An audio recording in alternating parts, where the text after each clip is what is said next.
today because we've asked a number of our coaches to join us, and we welcome you, gentlemen, and there are female coaches in here besides Mrs. Romeyer and maybe Mrs. Piscari. Coach, oh, good. We are going to have 3 items today in our staff professional development here. But the first item, we're including our guests, and we are going to talk a little bit about the law and special education and how it relates to, just to remind us how it relates to classroom and to other activities in the school. We welcome also Luke, our first student of the month this year, and Luke has volunteered from his broadcast class, and we thank Mr. Hauser also, and Mr. Johnson and Mr. Birch for making sure that we videotape this presentation today. So if anybody doesn't want to be in the videotape, just hi. And here we go. We turn this over now. We welcome today Ms. Cummins, Rebecca Cummins, and we welcome Carly Gibson and Linda Holland. They will make the first part of today's presentation. No, I'm not doing Michelle. All right. Good afternoon. We're going to go through a quick PowerPoint here. You will receive electronically, and for those of you who need it visually, Rebecca did bring some PowerPoints there that have some more of the things I'm going to talk about, so don't feel like you have to feverishly take notes because it will be all provided to you electronically. What we're going to do is just a general educator's guide to special education today.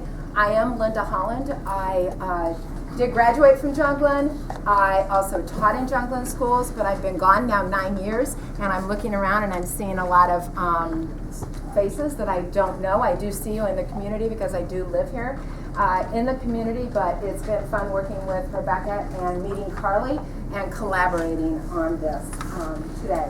So there are 4 components of special education law. You start down at the bottom with IDEA. That's the smallest. That's what you guys probably think of when you think of special education.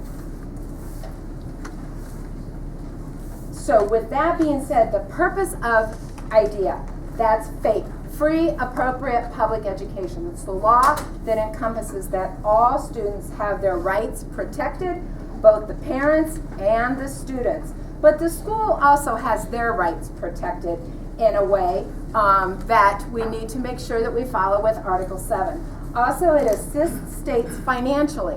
With IDEA, there is monies that your school corporation gets based on our December 1 count. And so this is all together to assist education. There are 6 principles of IDEA that 0 rejection. All students are, if they qualify, they could receive special education. Non-discriminatory evaluations are done. It's a free and appropriate public education. We cannot charge parents for any of the accommodations, any of the services that we need to do. Parent participation is guarded under the law. You must have the parents informed different times of the year. They must be involved in conferences. Also procedural safeguards. There's a whole set of laws and rules that we must give the parents annually and that we must abide by. Also, least restrictive environment. That means that we have kids functioning in an environment that is the least restrictive for them. Our goal is to be out in general education as much as possible. There are 14 handicapping conditions, and so some of you have participated in case conferences, and some of you know you've got kids with IEPs and you're given their accommodation checklist and all of that. So you just need to make sure that when that's given to you by your special education department, that you're aware of it and that you know what is in it. If you have any questions, make sure you contact the teacher of record. I'll go a little bit farther into that, but first I'm going to let Rebecca and Carly talk about Section 504.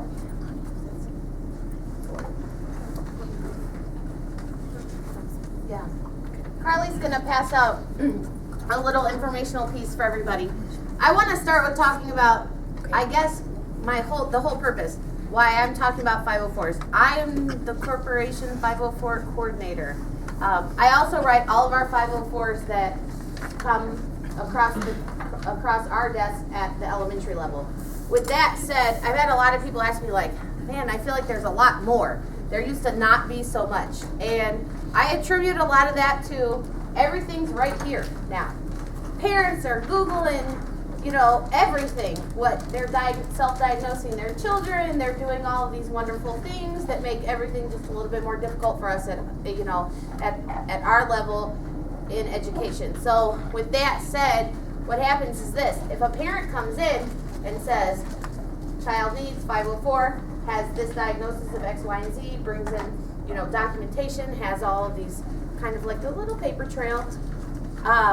Office of Civil Rights says, you write that 504.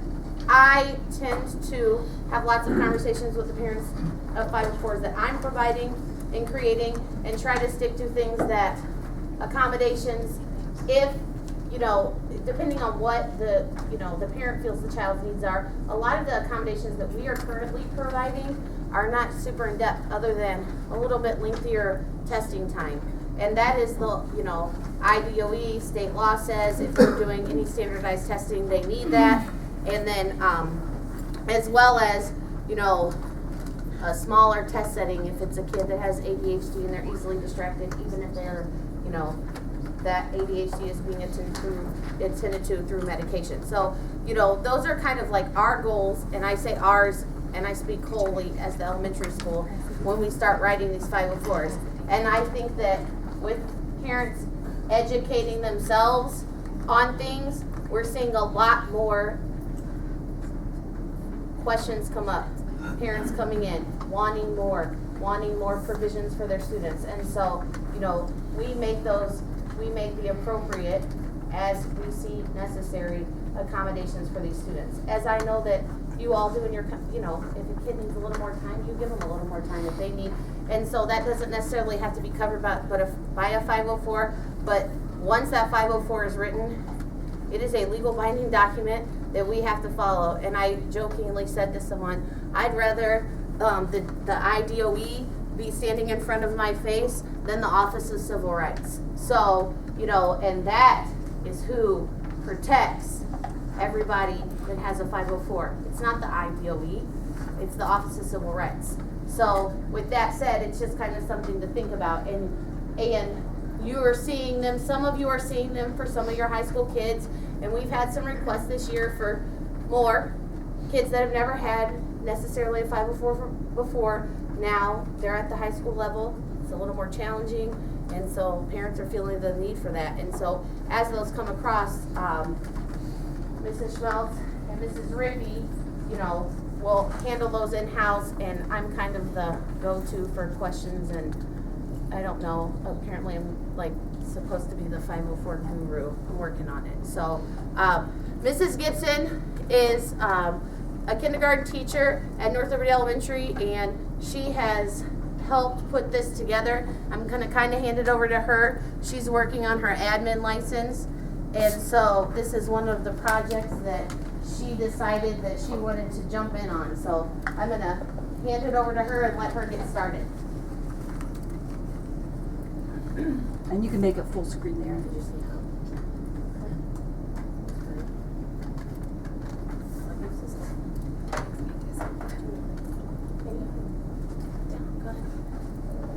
So this is just a Prezi that has the same information in the packet that I handed out to you.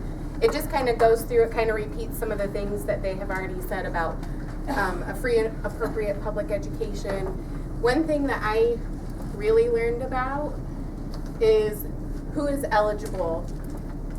And something that I didn't know, I've been on the staff team for my entire career here at John Glenn, so I've had some experience with 504s and special ed recommendations for testing, things like that. Something that I learned is if a student is regarded as having such an impairment, it doesn't mean that we have to have this physical diagnosis from a doctor. If they are regarded as having that, Meaning, I went with the lawyer that's the, for the state, for the Office of Civil Rights to talk about 504. So I said, I don't understand. I need you to explain this further. So my son, Victor, who is 2 and wild as can possibly be, I said, so my son comes to kindergarten and I send him out to get Carly Gibson and I go, he cusses sometimes. He has Tourette's. Have fun with that. And I leave her for a year with my son acting like a beast, right? For a year. But every time he's acted up, I said, my son has Tourette's. For a whole year, he goes through. He cusses, he throws things, he acts out, he does all these things. At the end of that year, she calls me all the time. They suspend him a couple times. They paddle him, whatever we deem necessary, right? At the end of that year, I still have produced 0 documentation. I say, you know what? I don't feel like he's getting what he needs, and I want you to write a 504 for my child. I have said it. He's established a pattern of behavior that looks like what I've basically diagnosed as the mom, all right? And then we're looking at this. I've made him eligible. Makes no sense. Anybody else feel like that might make no sense? I just said my kid has this, right? This is what they said. If the child establishes a pattern of behavior, then you have to start looking at it. And I have to start talking to teachers and going, so as the principal, then I go, oh my gosh, talk to me about this. What have you seen? What does your documentation show? We can deny that 504, that request for 504, but it's a very fine line. And the law says it's taken a shift. And for those of us that have been in education for a little while or a long while, things have shifted a lot. And this has taken a shift. And this is at parent discretion. Makes no sense. And I said, so maybe my kid just cusses because I cuss at home. Maybe he just acts wild because I go, I'm so tired of dealing with kids when I get home. So I let him, have no fear if any of you are here when he gets here. He's really not like that. So with that said, it's taken and so I'm sitting with this lawyer and I go, I need you to explain this again. And she looks at me and she goes, it is up to the parent discretion. If they say it, the kid sets a pattern of behavior and that's what they want. I almost, as an administrator or as the administrator that's working with 504s at this level, have to disprove the pattern of behavior that they've set. So when she talks about that, and I mean, I'm looking at this lawyer going, and I use the same example because I'm like, with this lawyer in front of all these other colleagues from all over the state, and I'm like, I just really need you to come again with this. That's really just what happens. And she said yes. And so then she cites all this case law, which was just craziness, in my opinion. And with that said, we're looking at something a little different. Now, when a parent comes to us here at John Glenn School Corp, we say, what kind of documentation do you have? If they say, my kid has this, and so they need these types of accommodations, we do ask for documentation. But I can't make a parent produce that. So, we want to be very, if a parent were to come to you and request some kind of accommodation, or even to the extent of a 504, that's definitely something you need to take to your administration and also to the counselors, because that's something that then we start working on. Because again, we look at, is there established pattern of behavior? And so yes, and to me, and the lawyer just said it's shifted, and so it's parent discretion. And we are really in a place right now in the world where parents say this, and we kind of just say, okay. So, that's what, when Carly says that, and she looked this up and she called me and she said, wait a minute, am I reading this right? And I said, you are. And here's the example. So, we try to, as much as we can, hold parents accountable with documentation and so forth and so on, and our kids accountable for their behaviors, but that is definitely something that's kind of lying in there in wait. That may, and so as I have people go, there just feels like there's a lot more 504s coming through. Are you just writing them for everybody? And I'm like, well, here's the thing. we can't really tell them no. We can't really say no. We've kind of been painted into this corner by whatever this law, this different case law, and so forth and so on, that this is what has to happen. And so again, I just say, I'd rather the IDOE be looking me in the face than the Office of Civil Rights. And that's the piece. It's, it's the what's best for the kid and are we meeting their needs. So. We don't generally publicize that. Oh no! We don't. I don't know. Like I said, here at John Glenn School Corporation, and I've had the conversation with the counselors, and I work closely with the counselors here and with Danya at the middle school, that, we say to them, we ask for documentation. I want to see. I want a doctor to know. I need some feedback on this.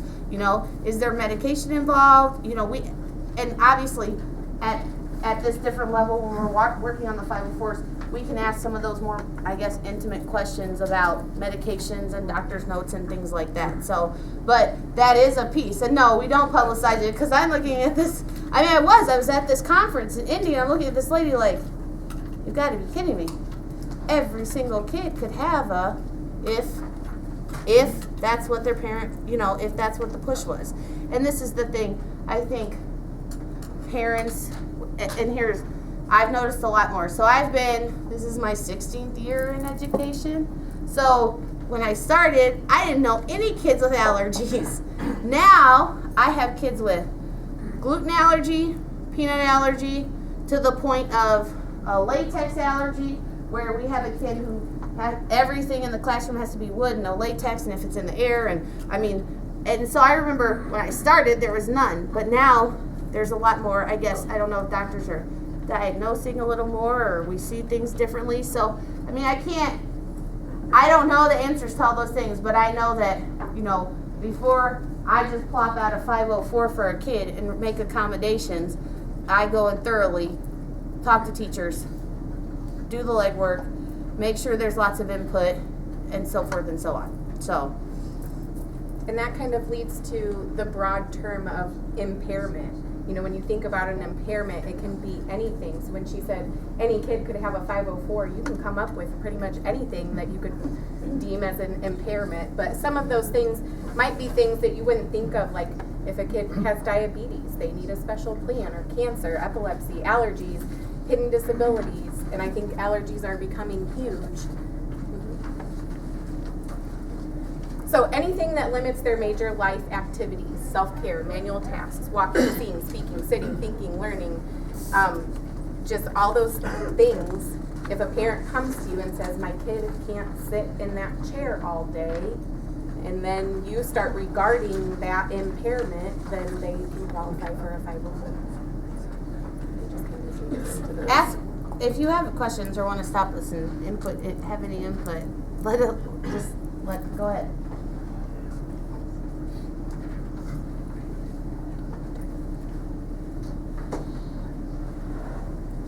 So unlike an IEP, where there's formal testing, the school psychologist gets involved, a 504, there is no formal testing required. That just goes through the counselor and Mrs. Cummings. Grades over the past several years, information from parents, information and input from you, their teachers, their coaches, their administrators. That's all very valuable for the 504. If you have conversations with a parent about a 504, me as a teacher, I would immediately start observing a little bit differently, documenting a little bit differently, collecting evidence to talk about. Health records, adaptive behavior information can all be useful information. What is your responsibility? And I know Mrs. Cummings already said this. Once a 504 is written, it is a legal contract between the school district and the student and the parents. So you are responsible for implementing any accommodations that are identified, and you do not have the discretion to decline or refuse to implement any component of a 504 plan. So once that document hits your desk, you are legally bound to providing those accommodations and those strategies. And here, I think at this level, at the high school level, it looks different. I mean, you can go to your student, because it's not I'm on the floor of the kindergarten kid who has a 504 in accommodations, and we handle that all differently. That's handled with teachers and us and parents. This kid doesn't have a clue necessarily. Your kids have a clue.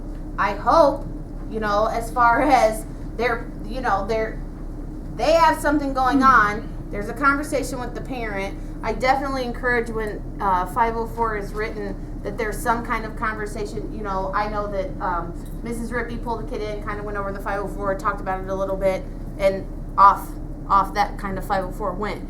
And so when you receive it, if you get it and you need to talk to the kid like, hey, do you need, it could say extra test time.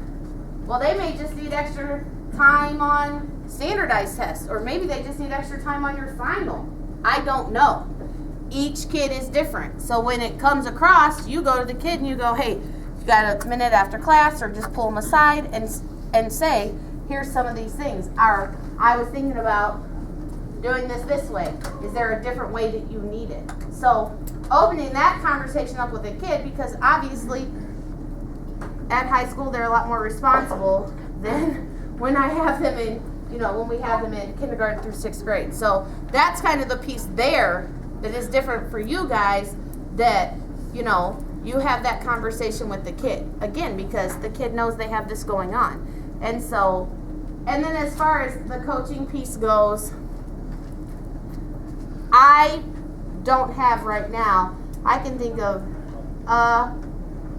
one, maybe two kids with 504s that apply to the coaching staff. That doesn't mean there won't be more to come, but with that said, that's just a matter of saying, okay, does any of this apply to? Most of the things we're putting in their 504s are academic. So, but we do have to, it is required that if there seems to be an extracurricular piece that needs to be covered, that it is covered. So, if that comes across and there's a 504 and there's a extracurricular piece that's covered, that will be covered. You'll be notified by, again, counseling staff, or if it's a sports thing, Mr. Mannering will know, and he'll kind of give you the heads up with that. So that's how that will be addressed. Some accommodations might also have language like as needed. So when I think of that with my kindergarten kids, I kind of determine as needed, because they're not going to determine that. But once the kids get older, that's up to you guys to work with that kid. If you've written a 504 because this kid has anxiety and has an alternate testing location as needed, well, you need to determine with that child, is it going to cause that child more anxiety by having to get up and leave the classroom for just a quiz?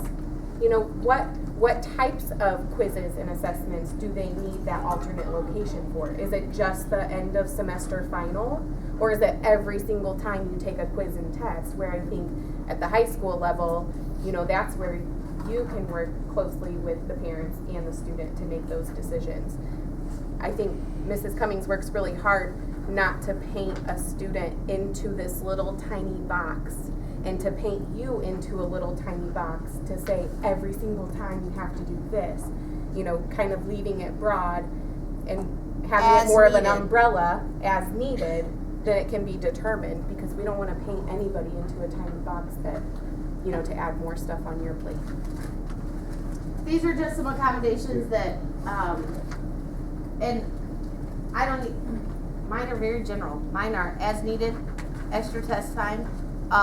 If it's at my level, I write for all standardized tests, because that's normally what the parents are asking for. In class, as needed. Smaller amounts of, cutting their homework. And again, I had somebody say, well, how much? Well, I don't know. What does your homework assignment look like? Are there 50 questions? I don't know. Give the kid 25.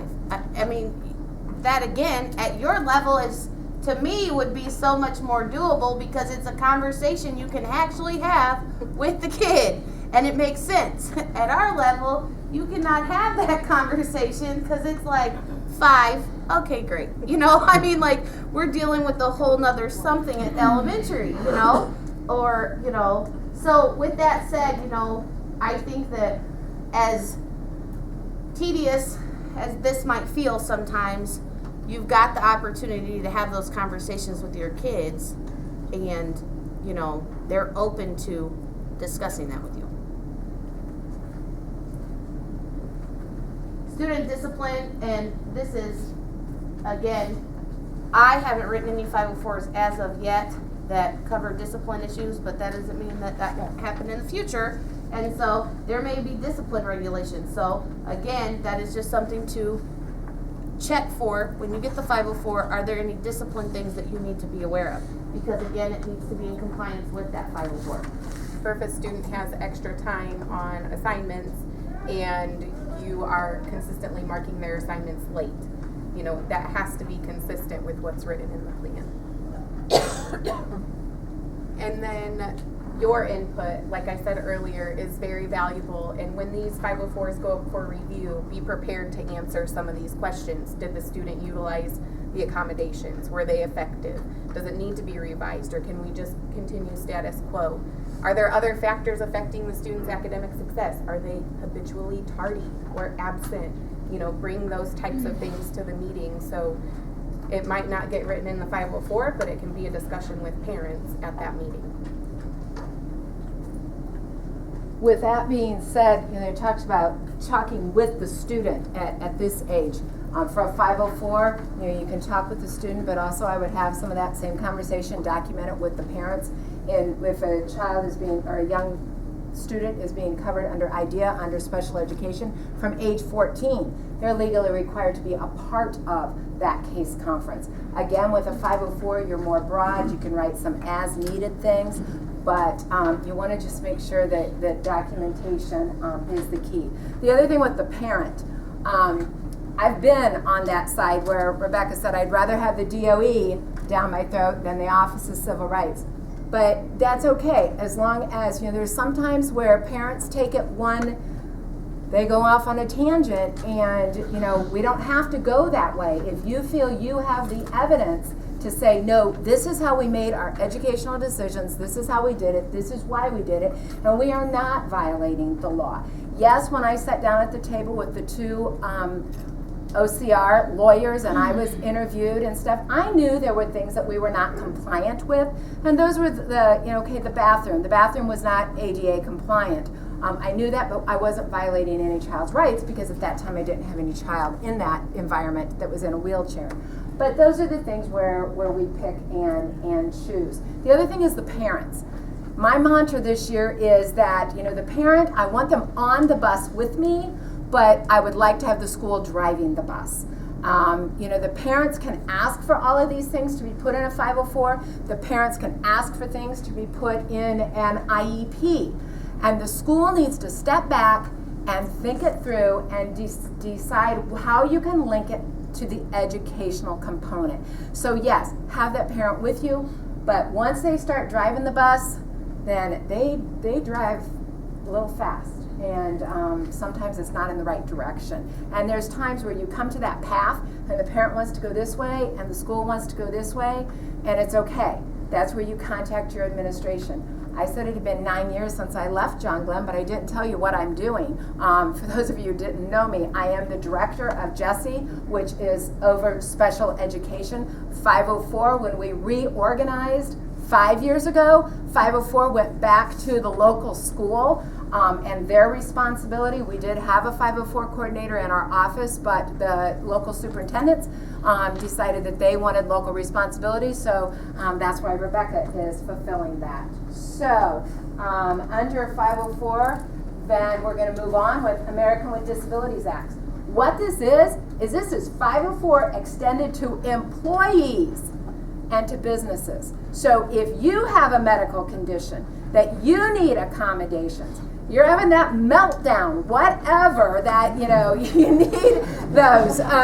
You know, when Mr. Morton fell and gobbled up his shoulder, he could have accommodations under the American Disabilities Act.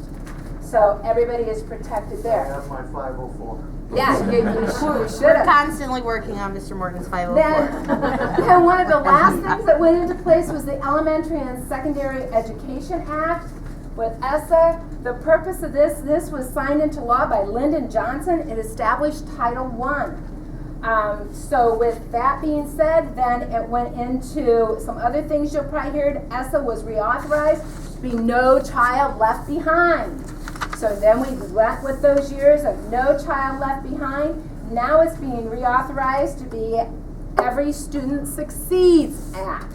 So as these move on, we just need to make sure that we are meeting the level of the kids, because they have the right to be exposed to grade level statewide standards, even if they're not performing at grade level. And you guys all have those kids probably in your classes that you know they're not performing at grade level, but we're breaking down the standards. Your special ed teachers are linking the standards to the objectives. So most importantly, how does this apply to you in the general ed classroom? Because you're the reason why we're here, and you're saying, okay, get to the meat of it. The main thing is the evaluation process. General ed intervention data.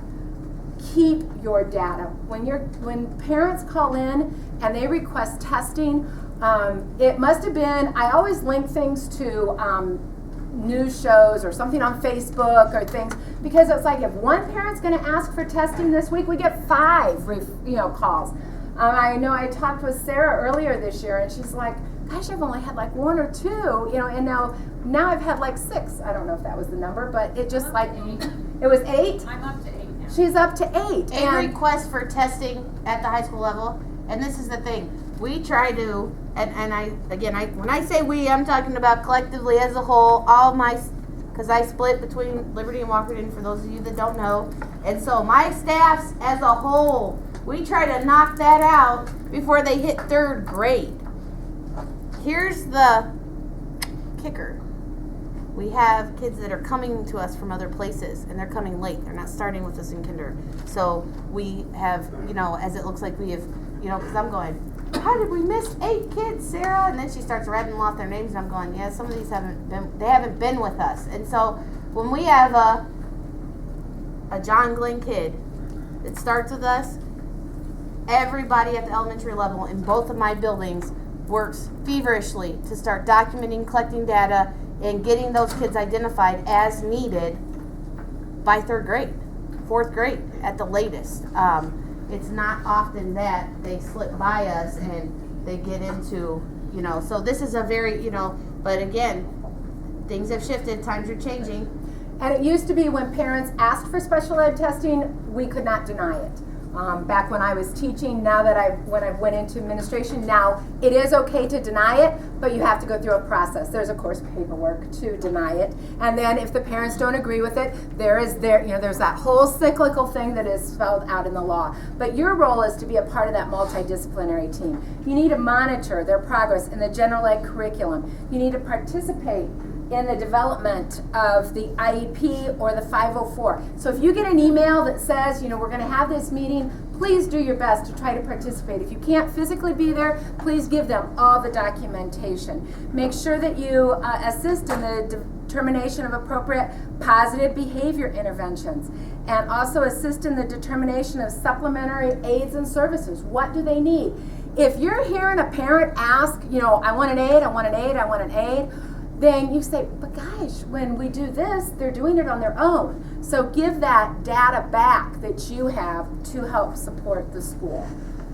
With that being said, you also need to provide this in their least restrictive environment. The federal guideline states that we should have 69% of your students here at John Glenn that are identified as special ed mainstreamed more than 80% of their day. That doesn't mean they have to be mainstreamed out all the time. John Glenn, we monitor these numbers. The federal government monitors them, the state monitors them, and I'm proud to report that we've not had an issue with the LRE here at John Glenn schools. The other part of your role is universal design for learning, helping that you're tailoring the instruction to meet the needs of all kids. There might be those times where for Johnny, you do, this part. For Sally, you're doing this. I'm going to give this person a written one that needs to be 15 pages long, but this student's only 5 pages long. With that being said, you also provide accommodations and modifications. The big thing to remember is that an accommodation is a change or alteration to your instructional format. reducing barriers and allowing for complete access to the curriculum. When you're modifying, that's when you start adapting the curriculum. That's when you're getting more into the difference between a 504 and an IDEA, a special education student, is when you're really starting with the curriculum level. Where it comes into the sports aspect in special education, if any of you have ever been in a CASE conference, they go through the present levels, they go through goals and objectives, and they talk about the services, and then all of a sudden your 40-minute prep period is up, or whatever you were going to be there, and there's a whole list of general considerations at the end, and some of those things are, can they participate in PE? Do they need extra support in extracurricular activities? So it's addressed in special education. There was a Dear Colleague letter that was written by the federal government in January of 2013. It takes a couple of years for these Dear Colleague letters to get out there and to get on the internet now, and parents are getting them, InSource is getting them, and it really talks about how that we need to make sure that students with disabilities are not denied equal opportunity to participate in athletics. Doesn't say they have to be on the team, but it does say that you cannot deny them. Do not act on generalizations or stereotypes. If you read this law, it's got a lot of examples. Ensure equal opportunity for participation. If a kid is visually impaired but wants to run a track and field event that goes straight, a dash, it's like a 100-meter dash, you know, they start those races usually with a gun, but that would be a hearing impaired. Okay, so if the kid's hearing impaired, start it with a gun, but if you use a visual signal instead.